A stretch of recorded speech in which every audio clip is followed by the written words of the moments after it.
Mes chers amis, vous aviez éveillé ma curiosité, et là vous captez mon attention. D'après Galilée, le grand livre de la nature est écrit en langage mathématique. À travers cette capsule, nous allons aborder un chapitre de ce livre consacré à l'optique ondulatoire. Pour introduire cette vidéo, observons le dessin suivant. Celui-ci représente une source de lumière, ici un laser de couleur rouge, qui va éclairer une plaque percée de 2 fentes. Derrière cette plaque, il y a un écran qui va nous permettre de visualiser la figure suivante. La question que nous allons nous poser, c'est comment peut-on interpréter ce que l'on observe sur l'écran? Pour répondre à cette question, nous allons d'abord définir le modèle ondulatoire pour la lumière. Ensuite, nous verrons 2 phénomènes que l'on peut interpréter grâce à ce modèle. Tout d'abord, la diffraction et enfin les interférences. Quels sont les différents modèles de la lumière? Le premier, c'est ce qu'on appelle le modèle du rayon lumineux. On considère que dans un milieu transparent et homogène, la lumière se propage en ligne droite. Pour illustrer ce modèle, je vous fais apparaître ici en jaune ce qu'on appelle une source de lumière qui peut être primaire ou secondaire. Le soleil, par exemple, est une source de lumière primaire, une lampe est une source de lumière primaire. Par contre, nous sommes des sources de lumière secondaires. On va diffuser la lumière issue d'une source de lumière primaire. À droite, vous avez un récepteur de lumière qui peut être nos yeux ou des capteurs, par exemple ceux de téléphone. Et vous voyez qu'entre les deux, on représente donc un rayon lumineux orienté, donc qui se propage, donc un rayon en ligne droite. Lorsque ce rayon lumineux arrive à ce qu'on appelle l'interface de notre milieu, c'est le cas ici d'une lentille, en fait ce rayon va être dévié. Précisément on dit réfracté. Et ainsi, comme on l'avait vu dans le chapitre sur les méthodes astronomiques, une lentille va permettre, convergente, va permettre de dévier ces rayons et des rayons parallèles vont converger à un point qu'on appelle le foyer image. Maintenant nous allons aborder le modèle ondulatoire. Donc comme on l'avait vu pour le son, qui est une onde dite mécanique, la lumière va pouvoir être modélisée par une onde caractérisée par sa longueur d'onde. Donc de manière générale, la lumière est une onde dite électromagnétique. Si la longueur d'onde est comprise à peu près entre 400 et 800 nanomètres, en fait, nos yeux vont pouvoir capter cette onde électromagnétique, ce qu'on appelle le domaine du visible. Si la longueur d'onde est plus petite, on va retrouver le domaine des ultraviolets, puis des rayons X, puis des rayons gamma. Et si la longueur d'onde est supérieure à 800 nanomètres, on va retrouver les infrarouges, les micro-ondes et les ondes radio. Une onde électromagnétique se propage dans le vide, mais aussi dans la matière transparente. Sa vitesse, c'est la vitesse la plus grande qui existe en physique, c'est la vitesse de la lumière dans le vide, qui vaut environ 3,010 puissance 8 mètres par seconde. On avait vu qu'une onde mécanique, pour se propager, avait besoin d'un support matériel, parce qu'en fait, sa propagation consistait à perturber ce milieu matériel. Qu'est-ce qu'une onde perturbe lorsqu'elle se propage? En fait, elle perturbe ce qu'on appelle les champs électriques et magnétiques présents dans l'espace. Dans quelle situation observe-t-on le phénomène de diffraction? Voici une photo qui va nous permettre d'illustrer ce phénomène. Donc vous avez une photo qui a été prise de la mer. Avant cette ouverture que vous voyez ici, on peut dire que la direction de propagation des vagues a une seule direction. En fait, ce que vous voyez là, c'est le sommet des vagues. Et on peut dire que le sommet des vagues sont quasiment parallèles. Par contre, une fois qu'on a passé l'obstacle, en fait, le sommet des vagues va être situé sur des arcs de cercle. Donc dit autrement, la direction de propagation de l'onde a été modifiée. Pour mieux le comprendre, je vous fais apparaître ici un schéma où là vous avez donc l'ouverture, là c'est l'onde avant l'ouverture, donc là on voit bien que le sommet des vagues sont bien parallèles, donc dit autrement, le sens de propagation de l'onde, il y en a un seul. Par contre, une fois qu'on a passé l'obstacle, en fait ce sens de propagation de l'onde va s'étaler, c'est-à-dire que les directions, il va y en avoir plusieurs.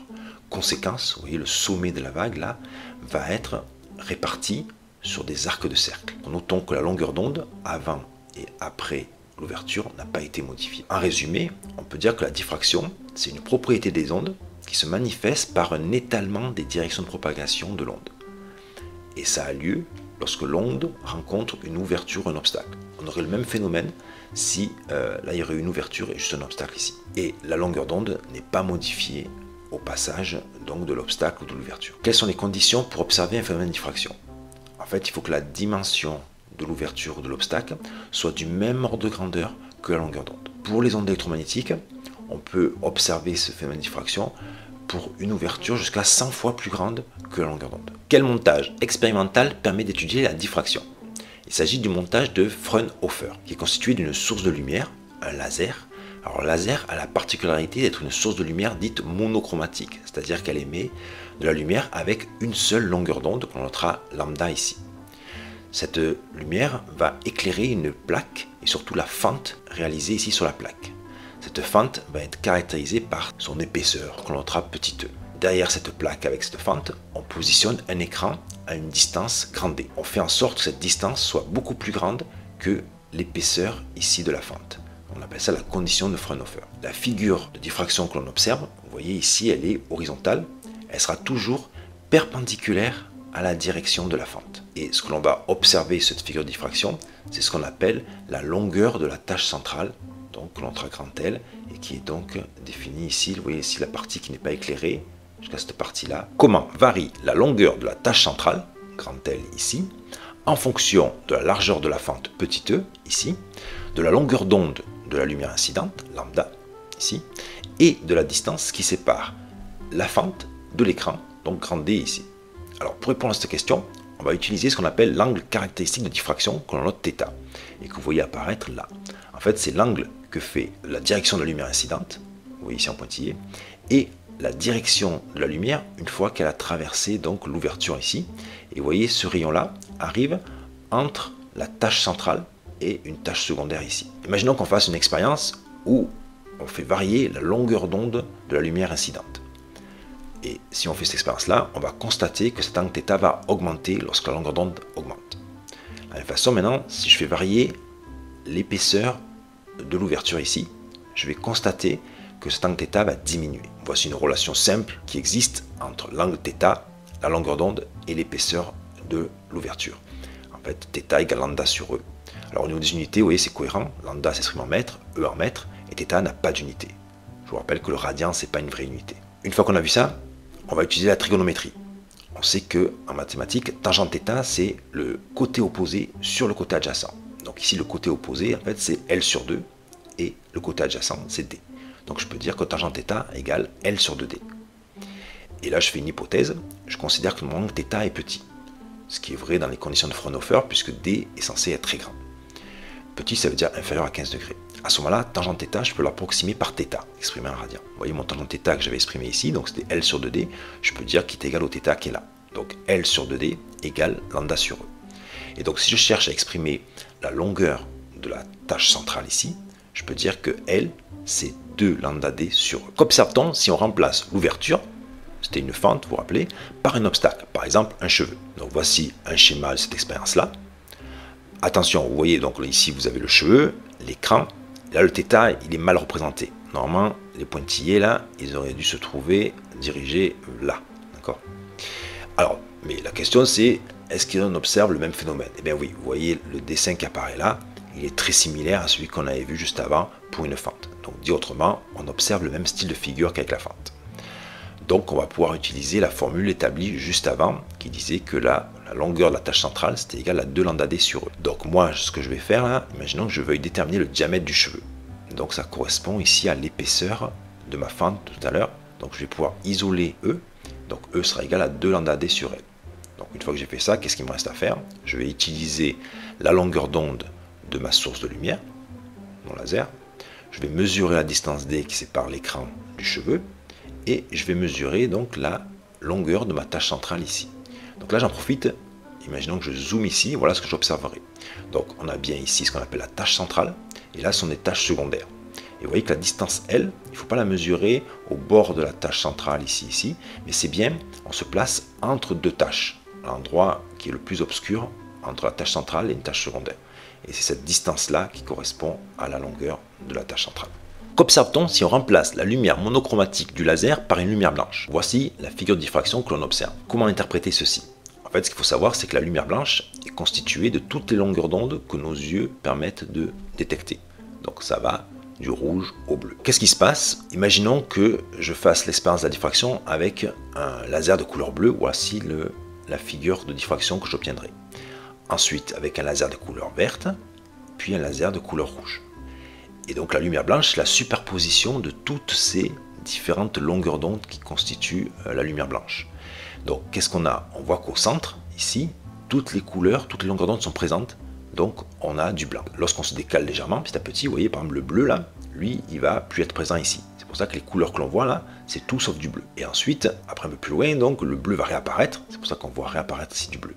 Donc nous avons au centre une tache blanche, tache centrale blanche, et après vous voyez les différentes couleurs qui vont plus ou moins apparaître en fonction de l'endroit où c'est plus ou moins intense. Qu'observe-t-on si on remplace la fente par un orifice carré? Tout d'abord, vous rappelez que si la fente est verticale, ce qui était le cas juste avant, notre figure de diffraction est horizontale. En fait, c'est ce que l'on observe ici. Si vous voulez, ça c'est dû à la partie, on va dire, verticale de mon orifice carré. Mais ce carré, il a aussi une partie horizontale. Donc ça, c'est la figure de diffraction correspondant à la partie horizontale de mon orifice carré. Donc voilà la figure de diffraction qu'on obtient. En fait, on n'obtient pas une tache centrale, mais un carré central ici, avec deux autres directions correspondant aux directions des faces de mon carré, on va dire. Maintenant, imaginons que je remplace cet orifice carré par un orifice circulaire. Voilà ce que j'obtiens. Donc vous voyez, on a remplacé le carré au centre par un cercle central, on va dire. Et après, donc l'équivalent des taches secondaires ici, vous voyez, c'est d'autres cercles de moins en moins lumineux. Qu'est-ce que le phénomène d'interférence? Le phénomène d'interférence est observé lorsque deux ondes se superposent. Alors, pour l'illustrer, imaginons l'expérience suivante. Donc, vous avez une étendue d'eau, très calme, pas de vagues, et vous allez prendre deux bâtons et vous allez taper en même temps en deux points, séparés d'une certaine distance, sur l'eau.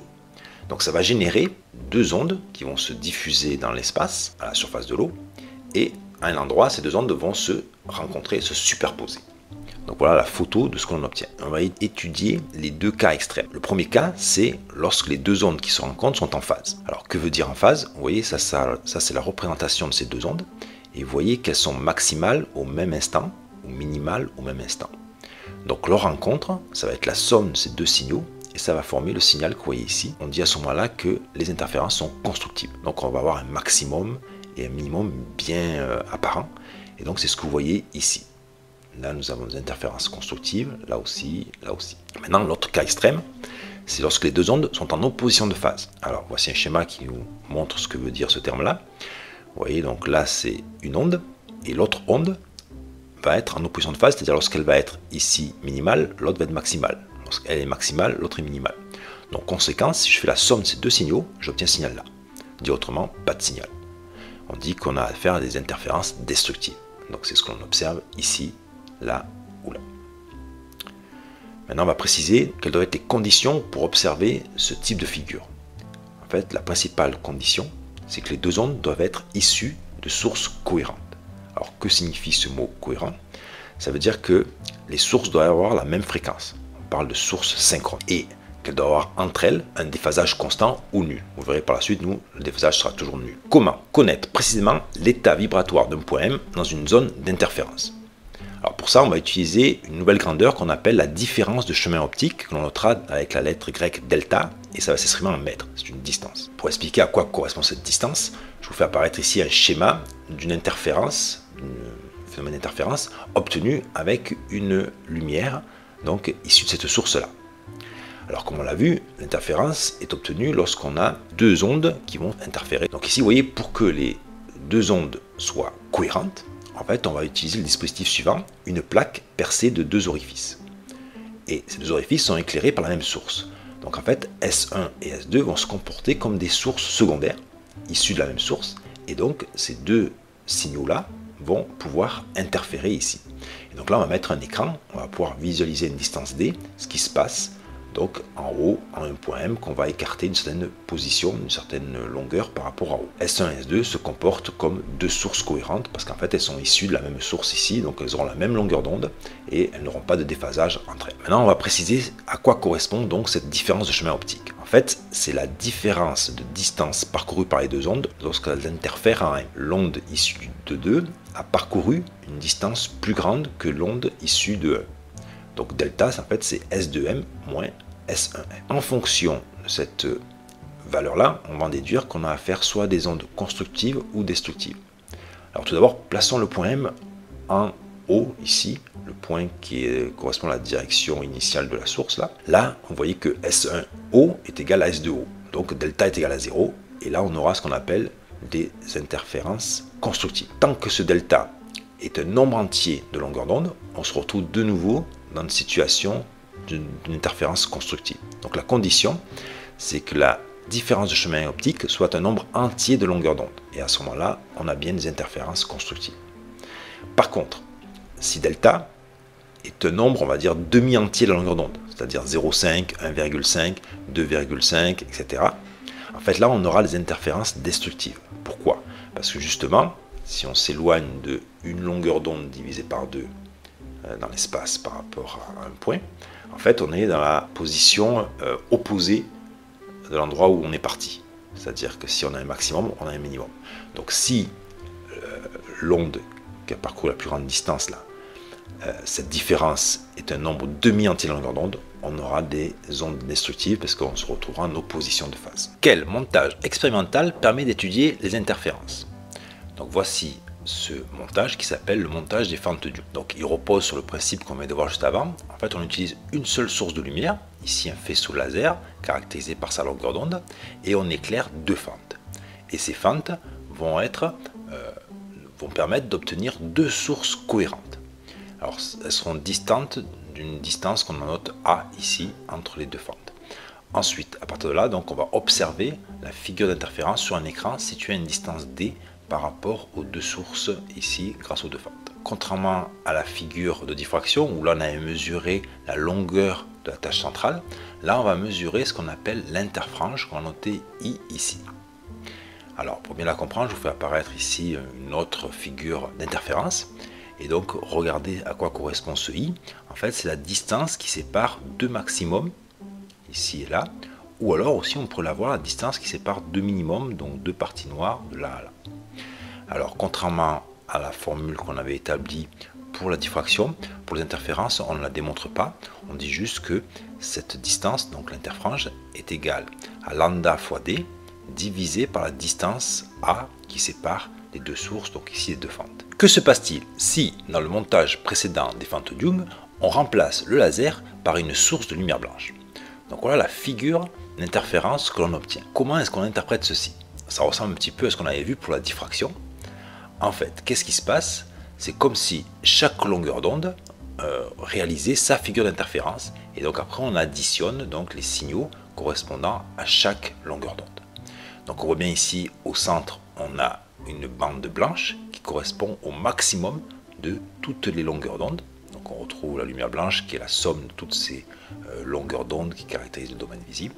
Et ensuite, donc, il y a des légers décalages en fonction de la longueur d'onde, puisqu'on a vu que l'interfrange c'était égal lambda d sur A. Donc selon la valeur de la longueur d'onde, ça va légèrement se décaler. C'est pour ça qu'on voit apparaître ces différentes couleurs qui résultent de la somme de différents signaux en fonction de la longueur d'onde et de la distance où on se trouve. Pour conclure, revenons à la question qu'on s'était posée lors de l'introduction et qui était la suivante. Comment peut-on interpréter ce qu'on observe sur l'écran? Donc ce qui apparaît ici, c'est représenté ici. Le montage expérimental là, doit vous rappeler le montage des fentes Young. En effet, on a un laser qui va générer une lumière monochromatique avec une seule longueur d'onde. Et cette lumière va éclairer deux fentes qui vont correspondre après à deux sources cohérentes qui vont pouvoir interférer. Là, en fait, je peux lire sur cette figure l'interfrange. Vous voyez, en fait, à la distance par exemple entre deux parties centrales noires, là, correspond à l'interfrange. Donc là, j'ai bien un phénomène d'interférence et on a établi que l'interfrange dépendait de la longueur d'onde, la distance qui sépare les sources de l'écran et de A, la distance qui va séparer les deux sources. Donc ici, les deux fentes. Mais en même temps, vous voyez, je peux voir aussi une tâche centrale. Vous voyez, entre là et là. Donc je peux mesurer ici la longueur de la tâche centrale. Donc là, ça met en évidence un phénomène de diffraction. Et vous vous rappelez, l'expression de la longueur de tâche centrale est exprimée ici, c'est 2 fois la longueur d'onde fois D sur E. Et E, cette fois-ci, ça serait donc la largeur d'une fente. Donc en fait, cette figure qu'on a obtenue, c'est la superposition des deux phénomènes, interférence et diffraction. Je vous remercie pour votre écoute et je vous souhaite bon vent les scientifiques. Une dernière chose, docteur. Quoi encore?